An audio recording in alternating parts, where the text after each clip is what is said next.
Good afternoon, Computer Fundamentals students. Today we're going to look at Unit 3, Assignment 3.02, under Advanced Analysis. So we'll go to Unit 3 and into Section 3.02. We're going to click on the 3.02 Graded Assignment, Unit 8, Assignment 1. And when we're in the assignment, you're going to see digital materials, the actual directions,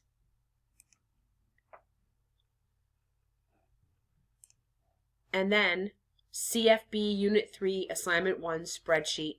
This is the actual spreadsheet that you will use. It will download, and then we can open it up Excel. So during today's screencast, we're going to be going back and forth and bouncing between the instructions and the Excel spreadsheet. So bear with me as we go.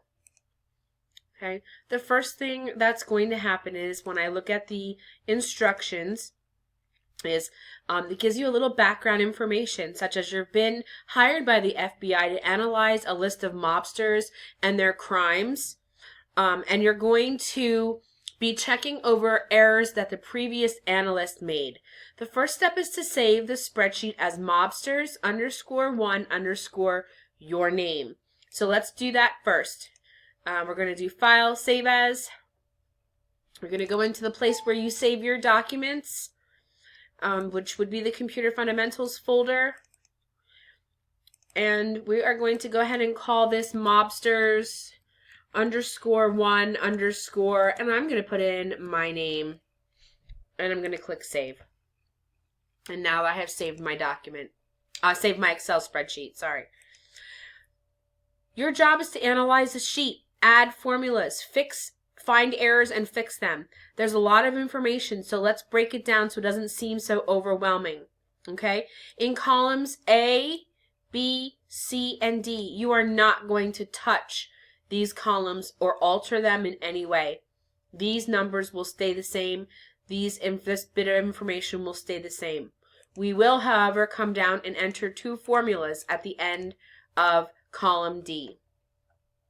Column F, G, and H, as you see down here, there is a problem.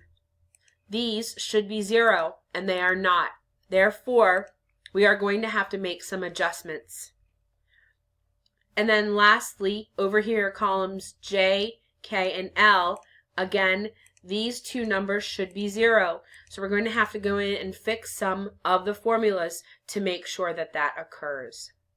Let's go back to our directions. Let's get started. Do not modify columns A, B, C, or D. That's what I told you. You will modify columns G, H, K, and L. So we're going to cell D167, and we're going to use the sum function. So let's go to D167.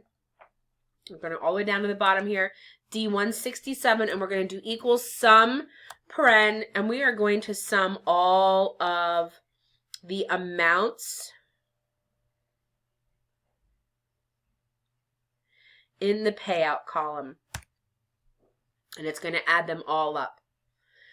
So that is the first step, or the second step too. Step 3, in cell D168, use the count function to calculate the number of crimes committed. So in D168, I'm going to use equal count paren, and I'm going to select all of these amounts again in the payout column and press enter, and it's going to add up the fact that there's 163 total number of crimes committed in column D. Okay, at this point you may want to take a brief moment to save, just in case you were to lose your work. Now back to the directions. We are on to step 4. This is the hardest step. Analyze and fix any formulas that are wrong. The cells highlighted yellow are your checker cells. If they go to 0, then you have the corrected errors. The following cells have formulas you should check. G3 to G26, H3 to H26, K3 to K7, and L3 to L7. Remember the difference between relative and absolute reference. Let's start. in G3 through G26, there is a formula. This formula is the equals count if. So it says if B3 to B165, so everything in column B, okay, then check F3. All right, so when we copy this, what essentially is happening with this formula is they're looking for Albert Anastasia in this list and returning the number of times Albert Anastasia is found in this list. And so the number is 7. If I quick scroll through, I find 1, 2,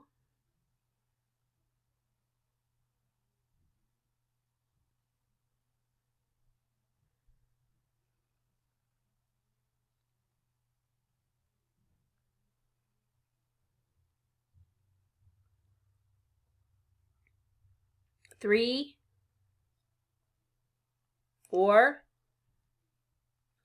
5, 6.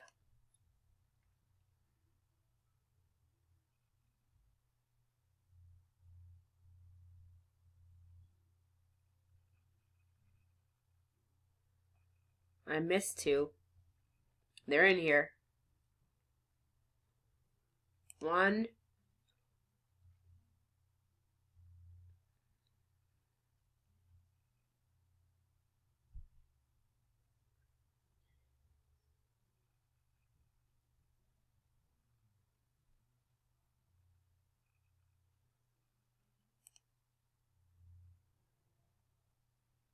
2, 3, 4, 5,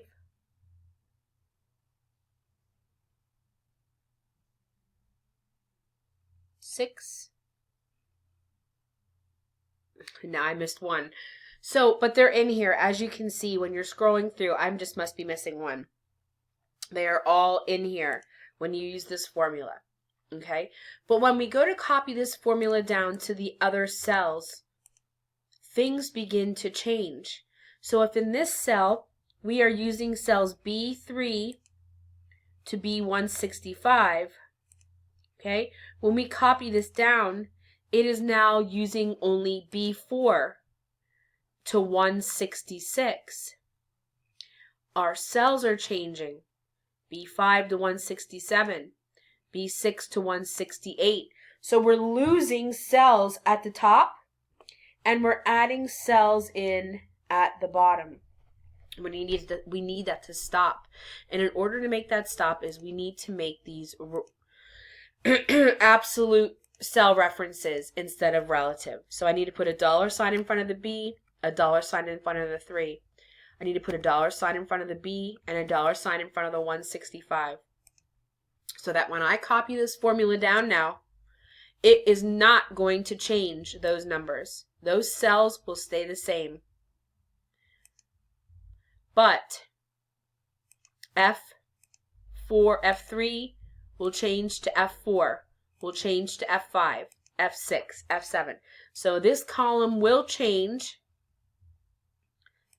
but this column will not. Now I'm going to save again. In the H column, the same thing, except in this column we're doing a sum. We're doing sum B3 to B165, F3, and then D3 to D165. Every time I copy it, column B and column D change.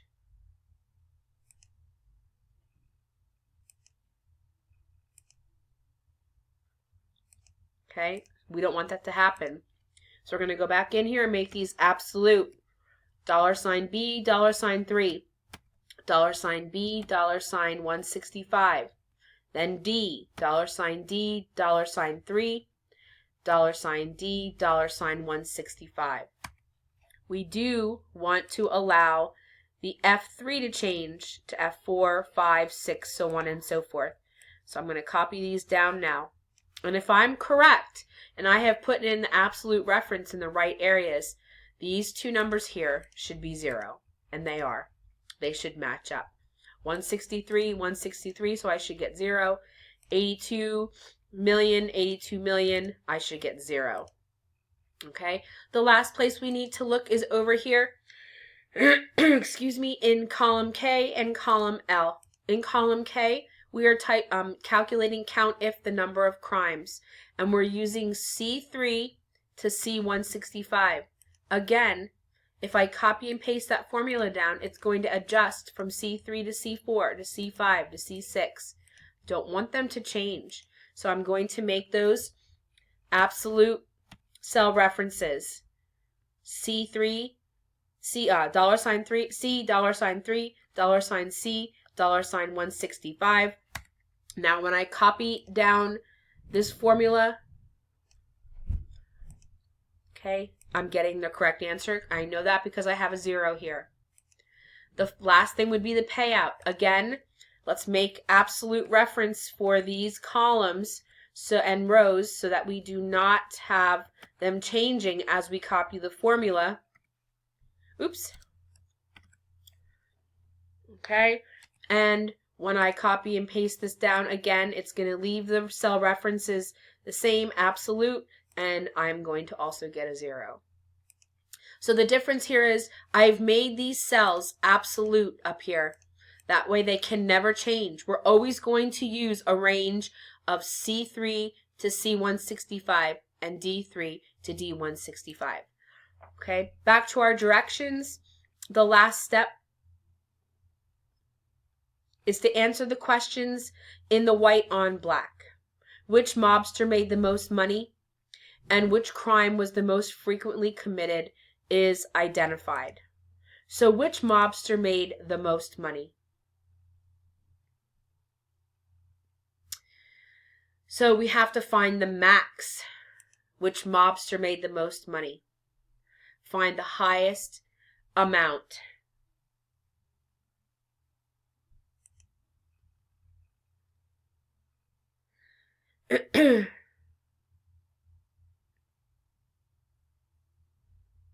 So what we can do is we can do a little formula here, equals max, paren, find the payout for each person, press enter. Okay, 5,782. This person would be Carmine Tramunti.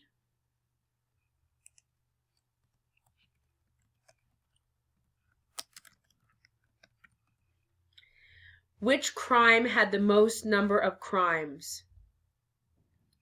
Which crime had the most number of crimes?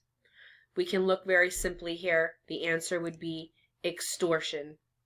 So the answers to your questions here are Tramunti and extortion.